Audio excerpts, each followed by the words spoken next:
Businesses are a lot like the game of Jenga. Frustrating, suspenseful, punctuated by horrified screams. I mean, they're both made up of lots of individual moving parts that shift around over time, changing the overall shape and structure of those parts. And there aren't very many professional Jenga players in the world, but we do have the next best thing: human resources professionals. Like Hattie. When her company wants to hire a new account manager, she advertises for the job opening, interviews the best candidates, and files the hiring paperwork to bring in Norman. On Norman's first day, Hattie gives him the employee handbook and helps him enroll in the company's healthcare and 401k plans. She also adds him to the payroll so he can get his paychecks, minus all of the necessary taxes and withholdings. Meanwhile, Hattie also leads a company-wide training course on diversity and inclusion and reminds Norman to follow the dress code stated in the employee handbook. She helps Maria plan for parental leave and reminds Norman to not microwave fish in the break room. She answers Samir's questions about year-end bonuses and reminds Norman that he doesn't have enough paid vacation days to take a 3-month round-the-world cruise with his cat. Then she analyzes the results of the annual employee satisfaction survey. Hattie can do all of this and more because she's patient, good with people, and excellent at keeping all the moving parts of the business in balance so the whole thing doesn't come crashing down. Hi, I'm Hank Green, and welcome to Fast Guides, a study hall series that explores different college majors. In this episode, we're going to discuss how you can prepare for your career in human Jenga.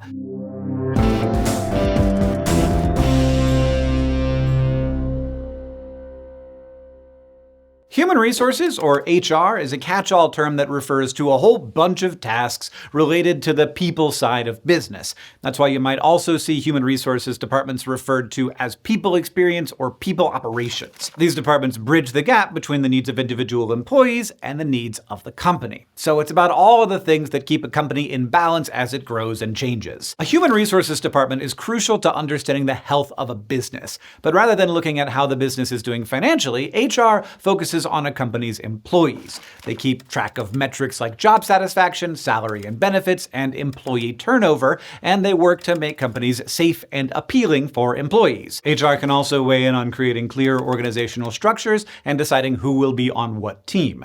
They might run business analytics related to how employees' time is used and how their pay rates are chosen, and they may be involved in meetings between unions and management, ensuring that employees' needs are met while also protecting the position of the business. Since people are essential to any business, HR is also essential, and businesses everywhere need HR. So it's a great field for finding stable, interesting, and important work that strengthens companies and makes a difference in the lives of employees. But before you can start advocating for more parental leave for Maria, higher bonuses for Samir, and for Norman to please read the employee handbook, it can help to have a degree in HR. And you'll likely get that in the business school of a college or university.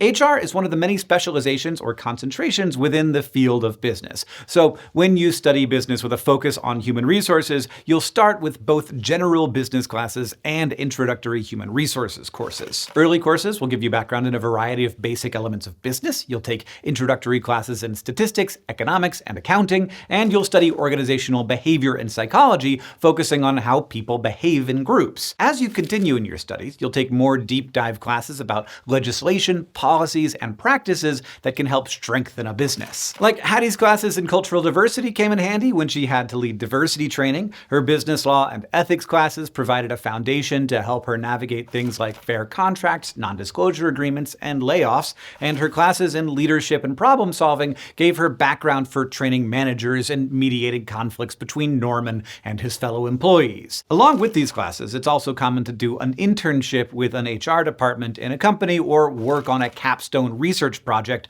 on a specific area of HR that interests you. These experiences are a good way to learn more, meet people in the field, and be much better prepared as you begin your career. Classes outside of the business department can help too. Like you might take communication classes to improve your verbal and written communication. And that's going to be helpful for a variety of situations, from writing a new policy about parental leave to sending Norman yet another email explaining that he can't claim his cat as a dependent. And you might even choose to add a minor minor in another field that focuses on people, like sociology, psychology, or public administration. These fields can give you even more insight on the ways people and organizations act and interact. Because when you get down to it, your interest in HR is probably based on your interest in people. And this is a great field for people who love interacting with and helping other people. If you're interested in helping people understand their own strengths and ideal roles within a company, or you find yourself analyzing what makes your sports teams or social groups function well versus what causes friction and headaches,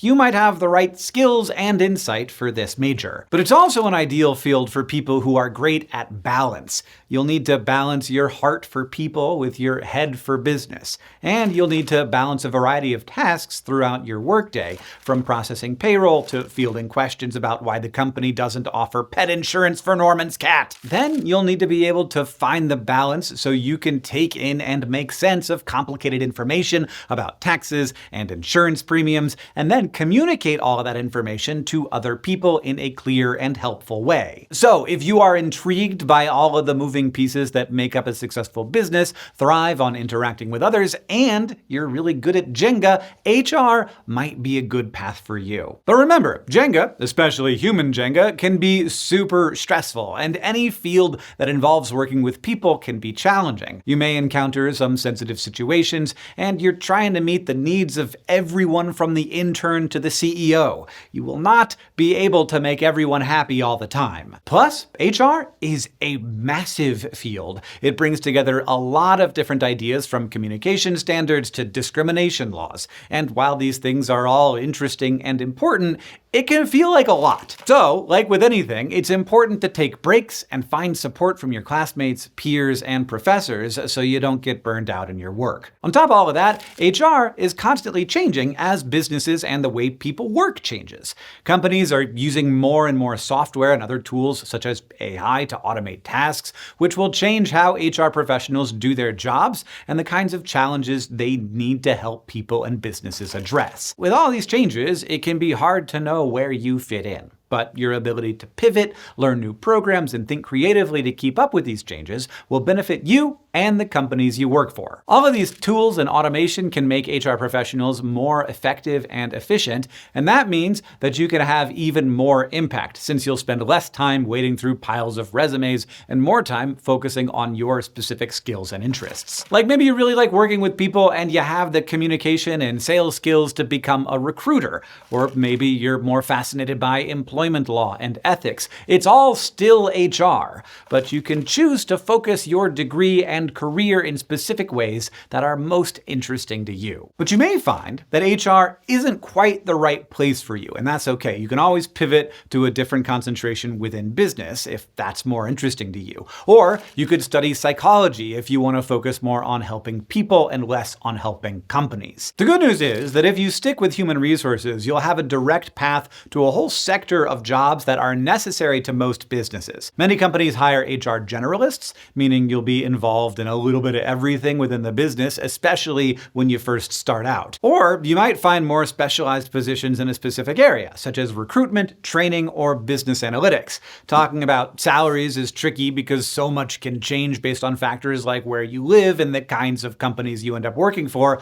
but according to some estimates, HR generalists, training and development specialists, and compensation analysts can all make around $65,000 per year. HR professionals can also keep growing their expertise over time to improve their roles and become more attractive candidates for other roles in the field. So you might consider pursuing a master's degree, or you might complete a credential program through an organization such as the Society of Human Resources Management or the HR Certification Institute. Most of these credentials require a certain amount of work experience, so HR professionals typically pursue these programs later in their careers to show their experience and expertise in the field. And as you gain experience, you'll also gain earning potential. You may be able to move up to management or director roles within an HR department and make as much as $130,000 per year, depending on the size of the company. Your wide range of skills and knowledge might transfer to other kinds of work as well. Your conflict resolution skills might help you find work as an arbitrator or mediator, and skills in recruitment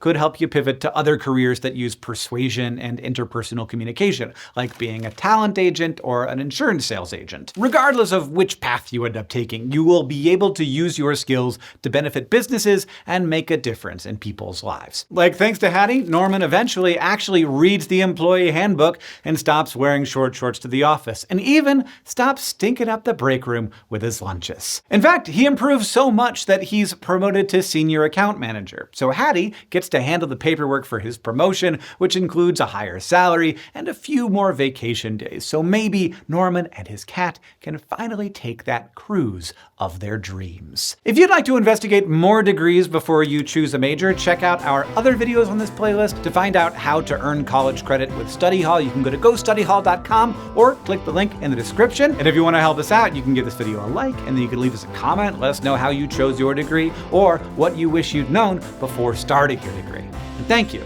for watching.